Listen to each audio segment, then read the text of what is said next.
Hello friends, welcome to my YouTube channel. ಹೇಗಿದ್ದೀರಾ ಎಲ್ಲರೂ? ನಾನಿವತ್ತು ತುಂಬಾ ಟೇಸ್ಟಿಯಾಗಿರುವಂಥ ಹಾಗೆ ಸ್ಪಾಂಜಿಯಾಗಿರುವಂಥ ಗೋಳಿ ಬಜ್ಜಿ ಅಥವಾ ಮಂಗಳೂರು ಬಜ್ಜಿ ಹೇಗೆ ಮಾಡೋದು ಅಂತ ತೋರಿಸ್ತಾ ಇದ್ದೀನಿ. ತುಂಬಾ ಟೇಸ್ಟಿಯಾಗಿದೆ. ಇದು ಸಾಯಂಕಾಲ ಮಕ್ಕಳು ಬರುವಾಗೆಲ್ಲ ಮಾಡಿಕೊಟ್ರೆ ತುಂಬಾ ಚೆನ್ನಾಗಿರುತ್ತೆ. ಬನ್ನಿ ಇದನ್ನು ಹೇಗೆ ಮಾಡೋದು ಅಂತ ನೋಡೋಣ. ಮೊದಲಿಗೆ ನಾನು 2 ಕಪ್ ಮೈದಾ ತಗೊಂಡಿದ್ದೀನಿ. ಇದಕ್ಕೆ ಕಾಯಿ ತುಂಡು ಸ್ವಲ್ಪ ಕಟ್ ಮಾಡಿ ಸೇರಿಸ್ಕೊಂಡಿದ್ದೀನಿ. ಒಂದು 1/4 ಟೀ ಸ್ಪೂನಷ್ಟು ಜೀರಿಗೆ, ಒಂದು ಹಸಿಮೆಣಸನ್ನು ಸಣ್ಣದಾಗಿ ಕಟ್ ಮಾಡಿ ಸೇರಿಸ್ಕೊಂಡಿದ್ದೀನಿ. ಹಾಗೆ ಕರಿ ಲೀವ್ಸ್ ಆ್ಯಡ್ ಮಾಡಿದ್ದೀನಿ.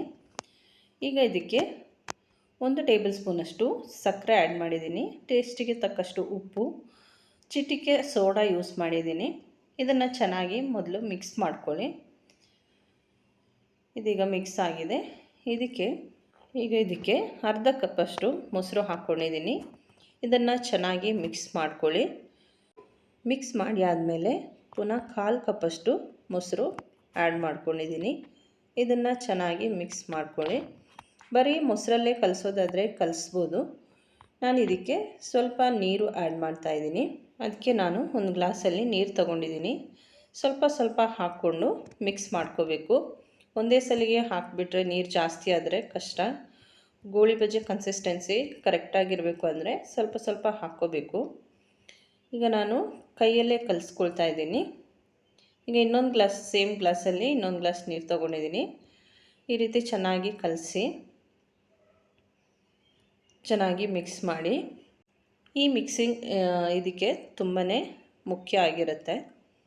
ಸ್ವಲ್ಪ ಸ್ವಲ್ಪ ನೀರು ಹಾಕ್ಕೊಂಡು ಕಲಿಸ್ಕೊಳ್ಳಿ. ಚೆನ್ನಾಗಿ ಬೀಟ್ ಮಾಡಬೇಕು. ಈ ರೀತಿ ಇಷ್ಟಾದರೆ ಸಾಕು. 1 ಟೀ ಸ್ಪೂನಷ್ಟು ನೀರು ಬಾಕಿಯಾಗಿದೆ ಅಷ್ಟೇ. ಈ ರೀತಿ ಬೀಳಬೇಕು. ಹಾಕುವಾಗ ನಿಧಾನಕ್ಕೆ ಕೆಳಗೆ ಬೀಳುವಂತಿರಬೇಕು. ಇದನ್ನು ಚೆನ್ನಾಗಿ ಮಿಕ್ಸ್ ಮಾಡಿ ಇದನ್ನು ಒಂದು 2 ಗಂಟೆ ಆದರೂ ನೆನೆಸಿಡಬೇಕು. ಜಾಸ್ತಿ ಹೊತ್ತು ಇಡೋದಾದರೆ ಇಡ್ಬೋದು. ಮಿನಿಮಮ್ 2 ಗಂಟೆ ಅಥವಾ 1 ಗಂಟೆ ಆದರೂ ಇಡಬೇಕು.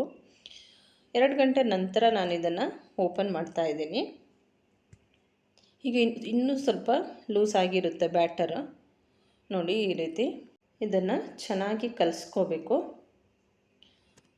ಒಂದು 2-3 ನಿಮಿಷ ಚೆನ್ನಾಗಿ ಮಿಕ್ಸ್ ಮಾಡಿ. ಈ ಕಡೆ ಎಣ್ಣೆ ಇಟ್ಟಿದ್ದೀನಿ. ಎಣ್ಣೆ ಚೆನ್ನಾಗಿ ಕಾದಿದೆ. ಈಗ ಸ್ವಲ್ಪ ಸ್ವಲ್ಪ ತೆಗೆದು ಈ ರೀತಿ ಬಿಡಬೇಕು. ಹಾಕಿದ ಕೂಡಲೇ ಎಣ್ಣೆ ಚೆನ್ನಾಗಿ ಕಾದಿದ್ರೆ ಹಾಕಿದ ಕೂಡಲೇ ಈ ರೀತಿ ಉಬ್ಬಿ ಬರುತ್ತೆ. ಅದೇ ಟರ್ನ್ ಆಗುತ್ತೆ ಕೂಡ. ಈ ರೀತಿ ಹಾಕ್ಕೋಬೇಕು. ಇದನ್ನು ಮೀಡಿಯಮ್ ಫ್ಲೇಮಲ್ಲಿಟ್ಟು ಫ್ರೈ ಮಾಡ್ಕೋಬೇಕು. ಈ ರೀತಿ ಅದು ಅದಾಗೆ ಟರ್ನ್ ಆಗುತ್ತೆ. ಆಗದೇ ಇರೋದನ್ನು ಈ ರೀತಿ ಟರ್ನ್ ಮಾಡ್ಕೊಳ್ಳಿ.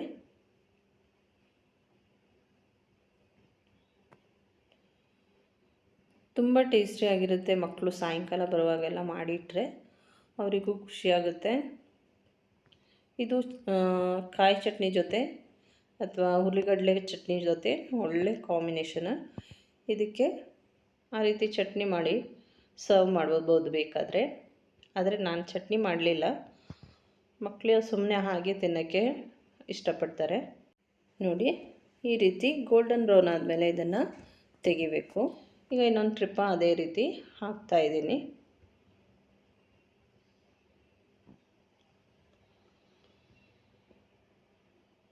ಈ ರೀತಿ ಹಾಕ್ಕೋಬೇಕು. ಏನಿಲ್ಲ, 1 ಸ್ಪೂನಷ್ಟು ತೆಗೆದು ಈ ರೀತಿ ಹಾಕ್ಕೊಂಡ್ರೆ ಆಯಿತು. ತುಂಬ ಈಸಿ ಇದೆ ಇದು ರೆಸಿಪಿ. ತುಂಬ ಟೇಸ್ಟಿ ಕೂಡ ಇದೆ. ಇದನ್ನು ಕೂಡ ಅದೇ ರೀತಿ ಫ್ರೈ ಮಾಡಿ ತೆಗಿತಾ ಇದ್ದೀನಿ. ಇದನ್ನು ನಿಧಾನವಾಗಿ ಫ್ರೈ ಮಾಡಿ ತೆಗಿಬೇಕು. ಬೇಗ ಆಗಲಿ ಅಂತ ಫುಲ್ ಫ್ಲೇಮಲ್ಲೆಲ್ಲ ಇಟ್ಟು ಮಾಡಿದರೆ ಒಳಗಡೆ ಬೇಯೋದಿಲ್ಲ. ಪೂರ್ತಿಯಾಗಿ ಈ ರೀತಿ ಫ್ರೈ ಮಾಡಿ ತೆಗೆದಿದ್ದೀನಿ. ತುಂಬಾ ಟೇಸ್ಟಿಯಾಗಿರುತ್ತೆ ಇದು. ನೋಡಿ, ಇದನ್ನು ಓಪನ್ ಮಾಡಿ ತೋರಿಸ್ತಾ ಇದ್ದೀನಿ. ಈ ರೀತಿ ನೋಡಿ ಎಷ್ಟು ಸ್ಪಾಂಜಿ ಆಗಿದೆ ಅಂತ. ಚೆನ್ನಾಗಿ ಬೆಂದಿದೆ ಕೂಡ. ನೀವು ಇದರಲ್ಲಿ ಹಸಿಮೆಣಸು ಇದೆಲ್ಲ ಹಾಕದೆ ಮಾಡೋದಾದರೆ ಮಾಡ್ಬೋದು. ಬರೀ ಸಕ್ಕರೆ ಹಾಕಿ ಮಾಡೋದಾದರೆ ಮಾಡ್ಬೋದು, ಚೆನ್ನಾಗಿರುತ್ತೆ. ನೀವು ಮನೆಯಲ್ಲಿ ಒಮ್ಮೆ ಇದೇ ರೀತಿ ಟ್ರೈ ಮಾಡಿ. ವಿಡಿಯೋ ಇಷ್ಟ ಆದರೆ ಲೈಕ್, ಶೇರ್, ಕಮೆಂಟ್ ಮಾಡಿ. ಹಾಗೆ ಇದುವರೆಗೆ ನನ್ನ ಚಾನಲ್ ಸಬ್ಸ್ಕ್ರೈಬ್ ಮಾಡದೆ ನೋಡ್ತಾ ಇದ್ದರೆ ಸಬ್ಸ್ಕ್ರೈಬ್ ಮಾಡಿ ನನಗೆ ಸಪೋರ್ಟ್ ಮಾಡಿ. Thank you for watching. Take care. Bye bye. See you in next video.